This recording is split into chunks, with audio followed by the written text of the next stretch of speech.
Después de la muerte de los apóstoles, en la iglesia surgieron unas figuras que nosotros conocemos como padres apostólicos.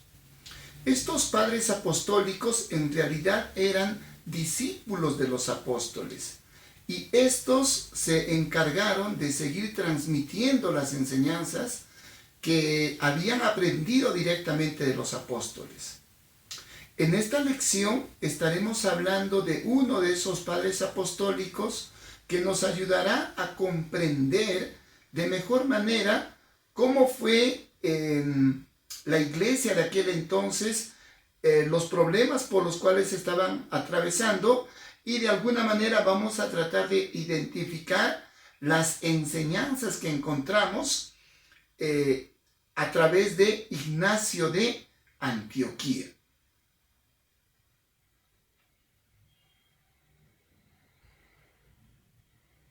Bueno, en principio tenemos que referirnos a la ciudad en la cual este líder ejerció precisamente su liderazgo. Nos estamos refiriendo a la ciudad de Antioquía. Esta Antioquía que nos referimos estaba ubicada en Siria. Esto está al norte de Jerusalén. Y es que resulta que la iglesia en Antioquía, durante el primer siglo, fue la iglesia misionera por excelencia. Si nosotros revisamos el libro de Hechos, nos daremos cuenta que el apóstol Pablo realizó 3 viajes misioneros. Y cada uno de estos viajes misioneros, el apóstol Pablo los inició en Antioquía de Siria. Y es que esta iglesia era una iglesia bastante fortalecida y tenía la capacidad para enviar misioneros. En aquel entonces enviaron al apóstol Pablo y a sus compañeros. Obviamente la iglesia les proporcionó de alguna ayuda material para que ellos pudieran completar esa misión que tenían de llevar el evangelio por diferentes partes del mundo. Hablando acerca de Ignacio de Antioquía, entendemos que este padre apostólico nació entre el año 30 y el año 35 de nuestra era y murió aproximadamente entre el año 108 o 110. En realidad no tenemos registros exactos, pero más o menos se sabe que durante esa época transcurrió su vida. Hay una leyenda que fue posteriormente difundida que dice que el niño al cual tomó Jesús como ejemplo para dar una enseñanza acerca de quién era el mayor en la iglesia, los discípulos le habían hecho esta pregunta. Y esto está registrado en Mateo capítulo 18, versículos del 1 en adelante. La leyenda dice que ese niño que tomó Jesús era nada más ni nada menos que Ignacio de Antioquía. Pero en honor a la verdad, tenemos que decir que históricamente quizás esto no coincida exactamente. Bueno, por otro lado, debemos nosotros hacer énfasis en lo siguiente. Resulta que Ignacio estaba como obispo en la iglesia de Antioquía. Y por aquel entonces hubo una disputa, hubo una pelea, por así decirlo, entre los propios cristianos de la iglesia. Y entonces, presumiblemente, uno de los cristianos habría acusado a Ignacio de Antioquía. Y es que recordemos que por aquel entonces estaba en vigencia la orden que había dado el emperador romano llamado Trajano. Trajano había dicho de que no tenían que ir y buscar a los cristianos, pero si alguien los acusaba, entonces debían de ser sometidos a un juicio y luego, si es que realmente se les encontraba como culpables, entonces se les podía sentenciar o se les podía castigar. Eso fue lo que aconteció con Ignacio. Alguien acusó a Ignacio de ser cristiano y entonces al ver que Ignacio estaba firme en su convicción, entonces finalmente decidieron darle un castigo, una sentencia. Pero para cumplir esta sentencia, este castigo, lo trasladaron hasta la ciudad de Roma. Y es que en Roma se iban a llevar a cabo unas festividades en honor a una batalla que los romanos habían ganado contra los dacios. Entonces, para engrandecer esa festividad, pues trajeron de diferentes lugares a muchos que finalmente dieron su vida. Hubieron muchas competencias de gladiadores, pero dentro de todo eso también había algunas personas que fueron sacrificadas. Entre ellas, presumiblemente, Ignacio de Antioquía. Pero lo interesante de este padre apostólico es que al ser trasladado de Antioquía hacia la ciudad de Roma, pasó obviamente por diferentes ciudades. Estando en Esmirna, en la ciudad de Esmirna, Ignacio escribió 3 cartas. Y estas fueron a las iglesias de Magnesia, de Trales y de Éfeso. Y posteriormente fue trasladado hacia Troas y estando en Troas escribió a la iglesia en Esmirna, en Filadelfia y a la iglesia en Roma.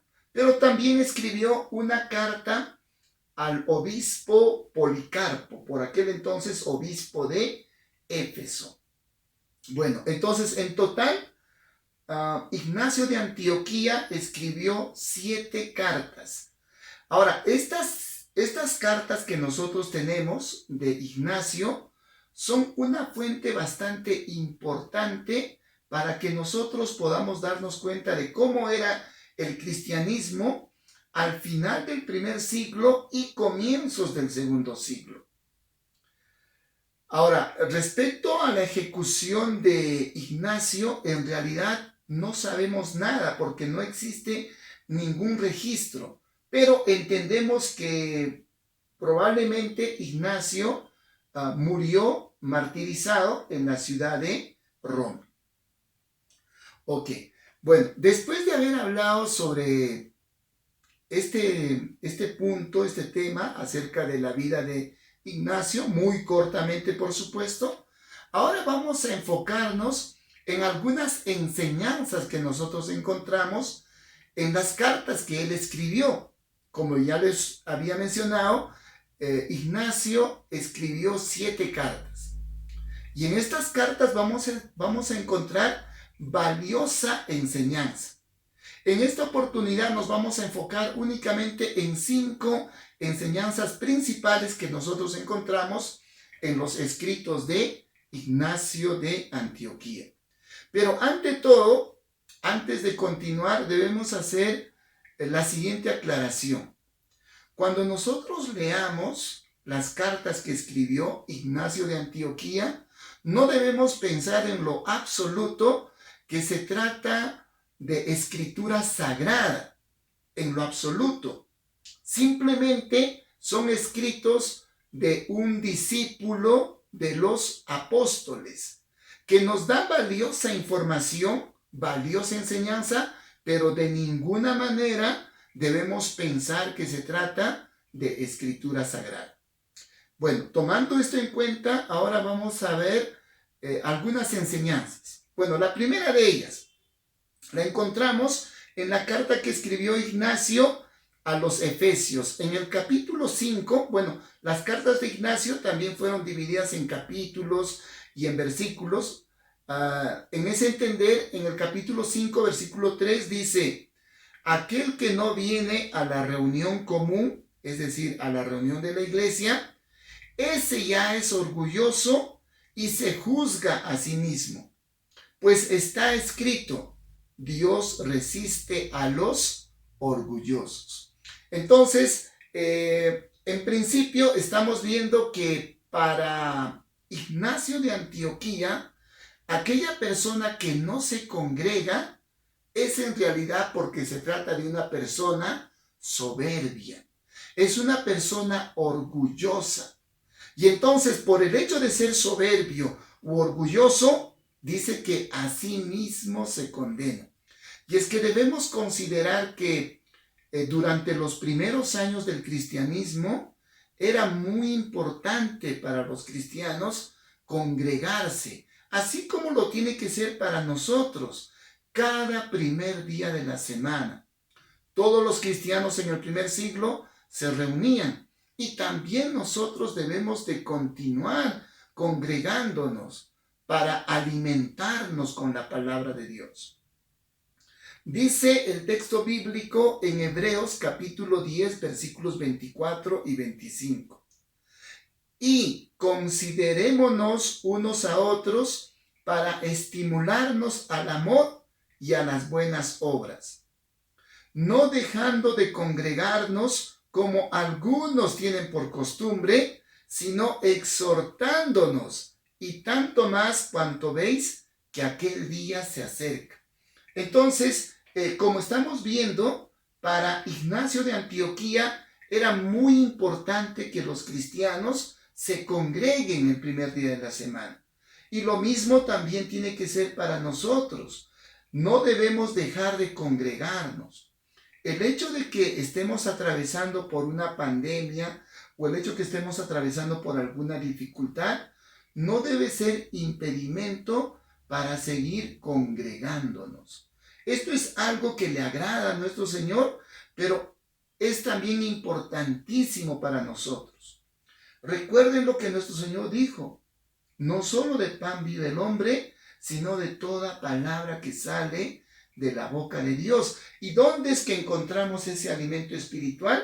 Precisamente cuando estamos reunidos como iglesia, cuando nos congregamos. Bueno, vamos a ver ahora una segunda enseñanza. Y esto lo vamos a encontrar en la carta que escribió Ignacio a los esmirneanos. En el capítulo 2, versículo 1 dice: Él sufrió todas estas cosas por nosotros y sufrió verdaderamente del mismo modo que resucitó verdaderamente. No como algunos que no son creyentes dicen que sufrió en apariencia y que ellos mismos son mera apariencia. Antes de continuar, debemos decir que estas enseñanzas que estamos encontrando en las cartas que escribió Ignacio, prácticamente en todas las cartas, Ignacio repite prácticamente lo mismo. Es decir, él trata de hacer énfasis. Y en este caso específico, lo que está diciendo Ignacio es que por aquel entonces habían algunas personas que creían y que pensaban que Jesús solamente tenía una apariencia física, pero en realidad se trataba de un cuerpo fantasmal. Estos hombres decían que si alguien tocaba a Cristo Jesús, en realidad no podía tocar su parte física, sino que simplemente la mano de aquel que tocaba a Jesús simplemente traspasaba su cuerpo. Pero esta no es una enseñanza que nosotros encontramos en la Biblia, sino que es una enseñanza que se trató de introducir en la iglesia, pero esta tenía su origen en la filosofía griega. Esta enseñanza fue propuesta y promovida por aquellos que se conocían como los docetistas. Es decir, simplemente que es una apariencia. Pero contra estas personas que afirmaban que Jesús solamente tenía un cuerpo fantasmal, Ignacio les recalca y les dice de que esos están completamente equivocados.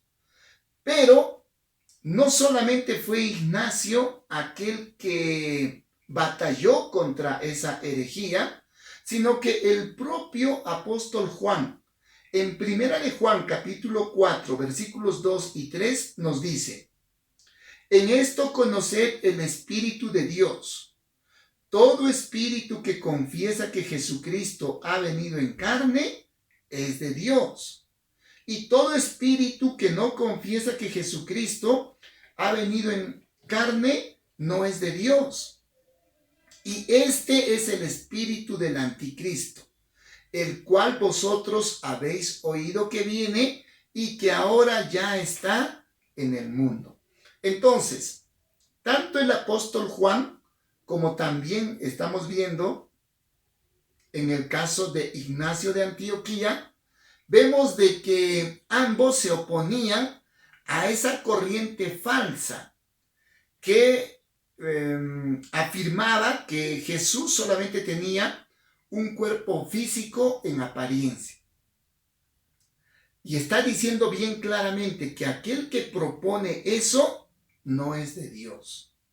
Y es que efectivamente nosotros debemos considerar que cuando Jesucristo vino a este mundo, vino con un cuerpo físico, así como el nuestro.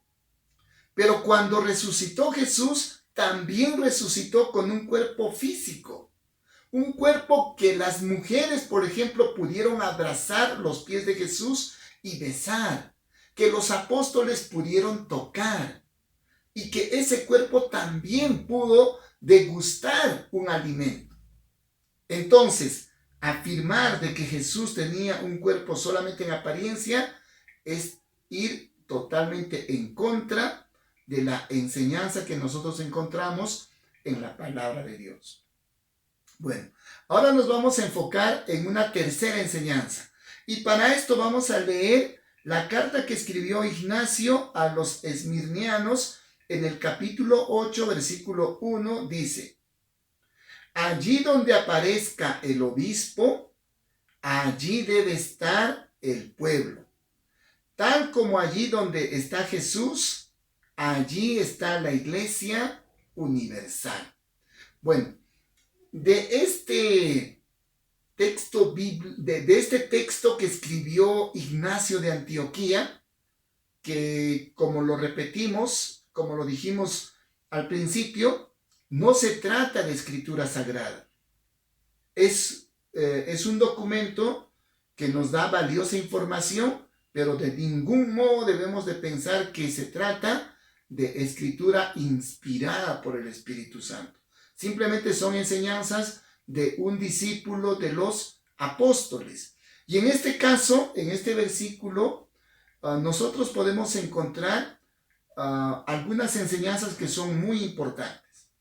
En primer lugar, cuando Ignacio escribe a las diferentes iglesias, hace énfasis en que la autoridad de la iglesia está en el obispo de esa iglesia.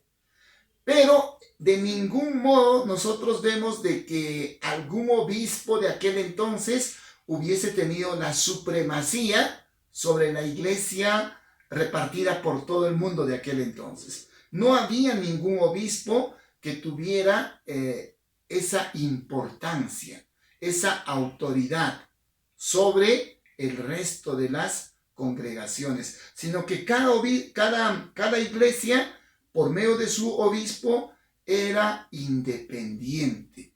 Y así debe ser la iglesia en nuestros tiempos. No podemos pensar que exista un obispo o una autoridad que gobierne la iglesia a nivel mundial. Eso no es bíblico. Y tampoco nosotros encontramos esa enseñanza en las cartas que escribió Ignacio de Antioquía. Por otro lado, este texto que acabamos de leer, este versículo de la carta que escribió Ignacio, pues se hace referencia a la Iglesia Católica. Y entonces hay algunos que toman este versículo y dicen, ahí está, los primeros discípulos o aquellos que eran los padres apostólicos identificaban a la iglesia como la Iglesia Católica. Pero no es verdad. Esa es una enseñanza tendenciosa en todo caso. Lo que está diciendo Ignacio simplemente es que la iglesia es universal. Y es que el término católico significa precisamente eso, de carácter universal. ¿Qué quiere decir esto? Que la iglesia está repartida por toda la tierra. Pero la iglesia en ningún caso tomó el nombre de Iglesia Católica. Esto llegó a suceder siglos después, pero en un principio a la iglesia simplemente se la conocía como la iglesia del Señor, la iglesia de Dios o la iglesia de Cristo. Esos eran los nombres con los cuales dejaron registrado los apóstoles. Por otro lado, nosotros nos damos cuenta a través de los escritos de Ignacio que la cabeza de la iglesia, de una iglesia local, era el obispo. Pero que este obispo tenía a su cargo unos presbíteros y luego habían también diáconos. Esta vendría a ser la organización que nos da a conocer Ignacio de Antioquía. Pero, sin embargo, a nuestro humilde modo de pensar, debemos decir que discrepamos en este punto con Ignacio de Antioquía. Y es que aquí estamos viendo que comenzó precisamente a tergiversarse las enseñanzas que habían sido transmitidas por los apóstoles.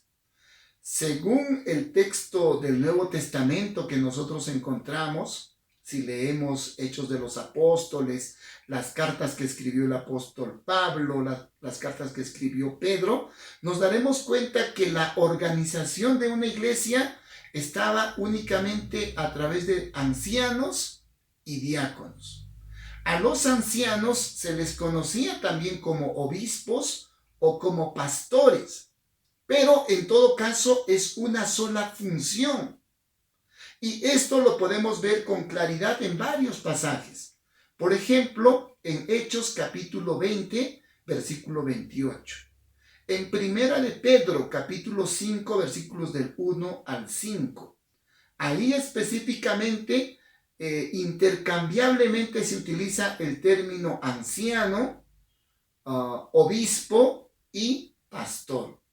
Pero para dejar en claro, vamos a leer lo que dice en Tito capítulo 1, versículos del 5 al 7. Y prestemos atención en este texto bíblico. Dice: por esta causa te dejé en Creta, para que corrigieras lo deficiente y establecieras ancianos en cada ciudad. El anciano debe ser irreprochable, marido de una sola mujer. Miren, qué interesante hasta acá. Dice, esta parte del texto bíblico dice que por esta causa te dejé en Creta para que establecieras ancianos. Y entonces, en el versículo 6 dice, el anciano debe ser irreprochable. O sea, comienza a dar a conocer los requisitos para ser anciano. Pero ahora miremos el versículo 7, dice, es necesario que el obispo sea irreprochable como administrador de Dios, no soberbio, no iracundo, y continúa dando los requisitos. Entonces, este texto bíblico es bastante claro. Se utiliza intercambiablemente el nombre anciano y obispo, pero está identificando una sola función dentro de la iglesia. Entonces, como lo volvemos a mencionar, según Ignacio de Antioquía, el líder en una iglesia de aquel entonces debía ser el obispo. Y el obispo tenía que tener a su cargo a los presbíteros. Y más allá, en la organización estaban los diáconos. Pero bíblicamente hablando, nosotros nos damos cuenta de que obispos o ancianos representan una sola función. Y luego están, por supuesto, los diáconos, pero los diáconos son más que todo de servicio, de apoyo. Bueno, ahora sí, vamos a continuar y ahora nos vamos a enfocar en una cuarta enseñanza. Y para esto vamos a leer lo que dice la carta de Ignacio que escribió a Policarpo. En el capítulo 3, versículo 1 dice: no te desmayes por los que parecen ser dignos de crédito y, pese a todo, enseñan doctrina extraña. Mantente firme como un yunque cuando lo golpean. ¿Qué enseñanza nosotros podemos sacar de este texto? Bueno, principalmente tenemos que decir que Ignacio de Antioquía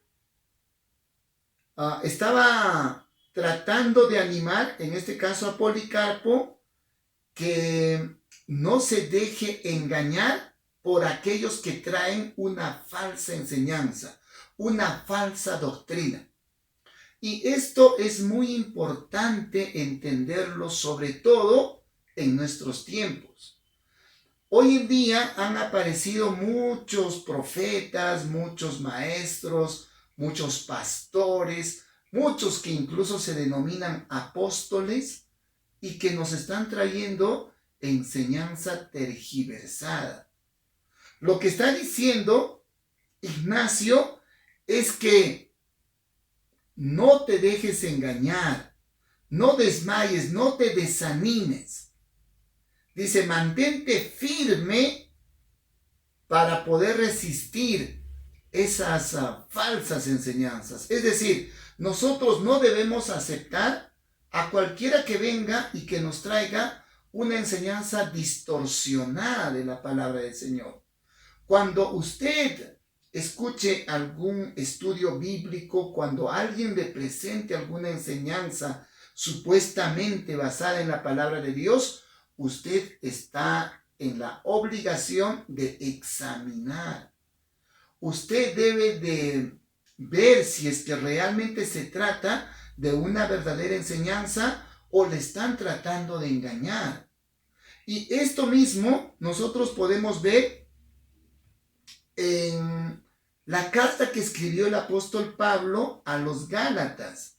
En el capítulo 1, versículos del 9 al 10, dice lo siguiente: como antes hemos dicho, también ahora lo repito. Si alguien os predica un evangelio diferente del que habéis recibido, sea anatema. Y es que la palabra anatema significa una persona maldecida por Dios. Cuando alguien trae una enseñanza tergiversada, malintencionada, esa persona queda maldecida por el Señor. Por eso nosotros debemos tener mucho cuidado cuando hablamos de la palabra de Dios, porque está en riesgo nuestra propia salvación. Pero miren lo que dice a continuación en el versículo 10. ¿Acaso busco ahora la aprobación de los hombres o la de Dios? ¿O trato de agradar a los hombres? Si todavía agradara a los hombres, no sería siervo de Cristo. Miren, qué interesante lo que está diciendo el apóstol Pablo en este caso.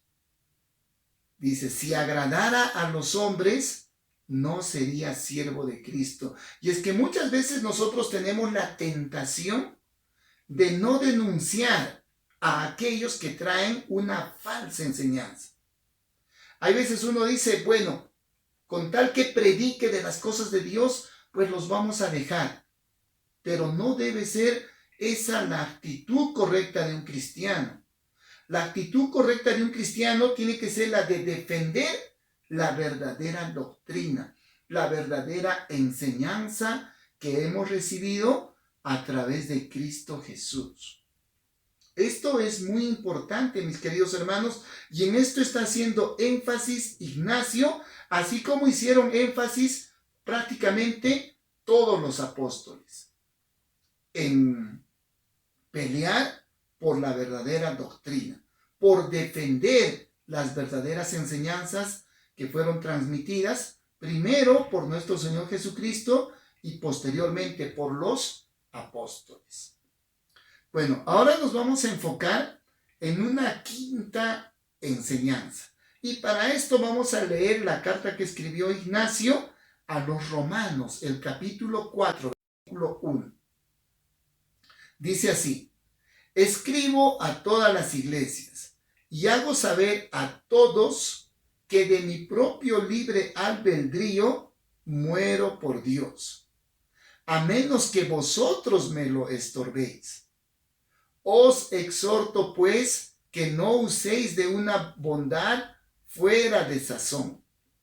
Dejadme que sea entregado a las fieras, puesto que por ellas puedo llegar a Dios. ¿Qué podemos ver en estas palabras de Ignacio de Antioquía? Podemos ver que realmente se trataba de un cristiano totalmente valiente. Él no tenía temor a ser sacrificado. Él no tenía temor de morir. Y pues, si nosotros recordamos, en aquel entonces los cristianos eran lanzados, o los leones eran lanzados a los cristianos para que estos los devoren. Era una muerte cruel. Otra manera de morir de los cristianos era siendo atados a árboles y siendo prendidos, siendo quemados. Eran muertes totalmente horribles. Pero a pesar de todo eso, Ignacio de Antioquía tenía el valor, tenía la fuerza suficiente para decir: yo quiero morir como mártir de Cristo Jesús. Y es que Ignacio quería seguir las pisadas de nuestro Señor. Él no tenía temor, pero ¿saben por qué no tenía temor? Porque él tenía su confianza bien puesta en la promesa que nos hizo nuestro Señor. Y es que la promesa que tenemos de parte de nuestro Señor es que nosotros vamos a ir a vivir en un lugar maravilloso. Nos dice Pablo que cosas que ojo no vio, ni oído oyó, ni han subido en corazón de hombre, son las que Dios ha preparado para aquellos que le aman. En el libro de Apocalipsis se nos habla de una nueva Jerusalén, un lugar tan maravilloso que parece que tuviera un río, pero pareciera como si fuera un río, un mar de cristal. Las calles parecen ser calles de oro. Y es que realmente a través de este escrito de Ignacio de Antioquía, podemos ver que él tenía su esperanza firme en las cosas de Dios, en la promesa de Dios. Y así también nosotros debemos de tener nuestra confianza firme en la promesa que Dios nos ha dado. Podemos atravesar de repente por diferentes problemas, por diferentes circunstancias negativas, pero confiemos. Tenemos una linda promesa de parte de nuestro Señor y por esa promesa vale la pena sufrir, vale la pena esforzarnos como verdaderos hijos, como verdaderos cristianos, sin tener temor lo que nos puedan hacer las personas. Nosotros estamos llamados a seguir predicando las santas y verdaderas enseñanzas que hemos recibido de parte de nuestro Señor Jesucristo y de sus santos apóstoles. El apóstol Pablo mismo, en 2 de Timoteo, capítulo 4, versículos del 6 al 8, nos dice: yo ya estoy próximo a ser sacrificado. El tiempo de mi partida está cercano. He peleado la buena batalla. He acabado la carrera. He guardado la fe. Por lo demás, me está reservada la corona de justicia, la cual me dará el Señor juez justo en aquel día, y no solo a mí, sino también a todos los que aman su venida. Amado hermano, amada hermana, tenemos una gran promesa de parte de nuestro Señor. Esa gran promesa consiste en la vida eterna. Pero nosotros vamos a poder lograr acceder a esa vida eterna, a esa bendición, simplemente esforzándonos en esta vida terrenal, siendo fieles al Señor. Y es que recordemos las enseñanzas que nosotros hemos mencionado en las cartas que nosotros encontramos de Ignacio de Antioquía. Básicamente hay 5 enseñanzas. En primer lugar, nos dice que nosotros no debemos dejarnos de congregar. Dejarnos de congregar es sinónimo a ser orgulloso, soberbio. ¿Soberbio por qué? Porque ya pues un cristiano que no se congrega cree que ya lo sabe todo y no necesita alimentarse más con la palabra de Dios. Pero nosotros debemos ser humildes y debemos siempre en todo momento tratar de alimentarnos con la palabra de Dios. En segundo lugar, la segunda enseñanza que hemos encontrado en Ignacio de Antioquía tiene que ver con el cuerpo con el cual vino nuestro Señor Jesucristo a vivir en esta tierra. Dice que Él vino con un cuerpo corporal y también cuando resucitó Cristo Jesús, resucitó con un cuerpo físico, un cuerpo corporal. No se trataba de un cuerpo fantasmal. Por otro lado, hemos visto a través de Ignacio que había una organización en la iglesia de aquel entonces. A nuestro modo de ver, bíblicamente simplemente se habla de ancianos, obispos o pastores, pero que representan una sola función. Y luego están los diáconos. Por otro lado, Ignacio nos invita a que nosotros rechacemos todo tipo de falsas enseñanzas, falsas doctrinas. Si usted ha sido presa de una falsa enseñanza, su salvación está en juego. Usted no debería simplemente aceptar cualquier enseñanza que le transmitan, sino que usted está llamado a verificar si esa enseñanza es correcta o está tergiversada. Y por último, hemos visto que Ignacio de Antioquía tenía el propósito, tenía el deseo de ser martirizado. Les escribe a los hermanos que están en Roma. Les dice, por favor, ustedes no usen de su buena voluntad, no usen de su bondad. Déjenme a mí ser martirizado, déjenme a mí ser sacrificado. Decía Ignacio de Antioquía, quiero ser trigo en medio de las fieras, que las fieras puedan molerme así como trigo, para luego yo convertirme en un verdadero pan para nuestro Señor. ¿Dónde está puesta nuestra esperanza? ¿Dónde está puesta nuestra fe? Los cristianos del primer siglo, así como fue el caso de Ignacio de Antioquía, estaban dispuestos no solamente a sacrificarse, sino a dar su propia vida, con tal de evidenciar que efectivamente eran verdaderos cristianos.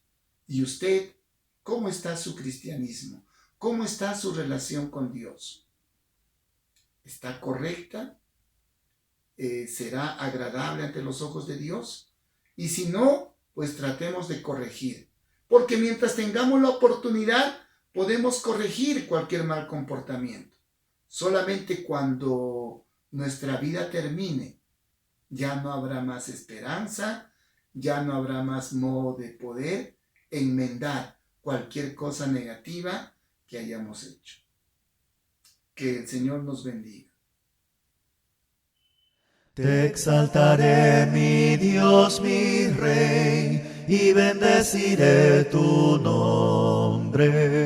eternamente y para siempre, cada día te bendeciré y alabaré tu nombre, eternamente y para siempre. Grande es Jehová y digno de suprema alabanza, y su grandeza es inescrutable, cada día te bendeciré.